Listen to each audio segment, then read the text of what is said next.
Now that the MLB regular season is over and the postseason is underway, I'd like to take a few minutes to recap some of the best and most entertaining games this season. We had a lot of intriguing matchups during the 6 or so months upon which the season was played. The first game I'll talk about is Mets vs. Giants on May 24th. The 29-15 Mets were in the midst of the best beginning to a season they'd had in years. They had some of the best hitters in baseball at the time, and with reliable starter Chris Bassett on the mound, this looked like the makings of a win in the Bay Area. The Giants coming to this game had a record of 22-19, respectable but definitely not how you want to start the season following a 107-win campaign at the year prior. Logan Webb took the mound for San Francisco, and he managed to put the Mets away in the first frame. In the bottom of the first, the Giants took a 1-0 lead courtesy of a Darren Ruff groundout to shortstop. The Mets immediately came back to tie the score with a Mark Hanna RBI single. That would be it for the third inning, and after Webb threw a 1-2-3 third, Jock Peterson hammered the ball deep down the right field line for a 2-run home run, putting the Giants up 3-1. In the bottom of the fourth, a walk and a double set up Tommy La Stella in a position to do damage. He promptly came through, landing a 3-run shot down the right field line to make it 6-1 Giants. With runners on the corners and 1 out, the Mets are only able to squeeze out 1 run to draw closer on the scoreboard ever so slightly in their half of the fifth. Unfortunately for them, Jock Peterson would tee off his second homer of the game, this time a 436-foot annihilation to center field, to make it 8-2, the Mets only having 12 outs left to work with, down 6 runs. With just 7 outs to go, Francisco Lindor mashed a 2-run homer to right field.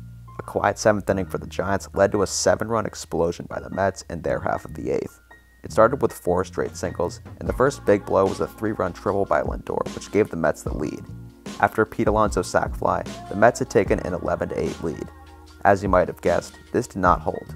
Jock clubbed his 3rd home run of the game, coincidentally a 3-run blast to tie the game at 11. A Brandon Nimmo sac fly would put the Mets ahead again in the 9th, but the Giants weren't done just yet. Off one of the game's best relievers in Edwin Diaz, they strung together a couple singles and Brandon Crawford came through with a winning hit. The game ended 13-12 with 37 total hits combined and 5 home runs. The other game I'd like to talk about happened between the Phillies and the Marlins on June 14th. Trevor Rogers was on the mound for Miami, and Zach Eflin opposed him as the Phillies starter. Eflin got 2 quick outs to start the game before a Jorge Soler double to left set up Jesus Aguilar for a 2-run shot. Avisail Garcia would follow suit with a 2-run shot of his own to put the Marlins up 4-0 before the Phillies even stepped to the plate. It was quiet for the next few frames up until a JT Realmuto groundout brought Kyle Schwarber in to score. The Phillies built off this momentum in their half of the fourth, with Matt Vierling and Schwarber reaching base to bring up Rhys Hoskins. He promptly delivered a 3-run nuke to tie the game at 4. The Marlins produced another scoreless inning in the top of the 5th, and now the Phillies had a chance to take their first lead of the night. They immediately put runners on 2nd and 3rd with no outs. Alec Boehm singled to bring the pair home, and then a few batters later, Rhys Hoskins delivered yet another RBI hit, this time a 2-run double. The Phillies had rallied to score 8 straight runs. This would not last, as many of you may have guessed. In the top of the 7th, the Marlins got 2 runners on base for Jacob Stallings, and he delivered another 3-run home run. Jazz Chisholm followed that right up with a blast of his own to now tie the game at 8. Rhys Hoskins hit a towering solo shot in the 8th, his 2nd home run of the game.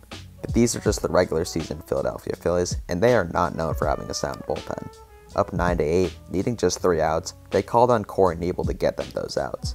He loaded the bases with no outs, and Garrett Cooper singled tied the game at 9. The death blow came at the hands of Jesus Aguilar, who lined a 2-run double into right center field to put the Marlins ahead, 11-9. The Phillies were sat down fairly quietly in the 9th, and with 2 separate 4+ run comebacks, the Marlins finally came out on top. These are just 2 of my favorite games this season, and maybe I'll make another one of these later, possibly to do with postseason games.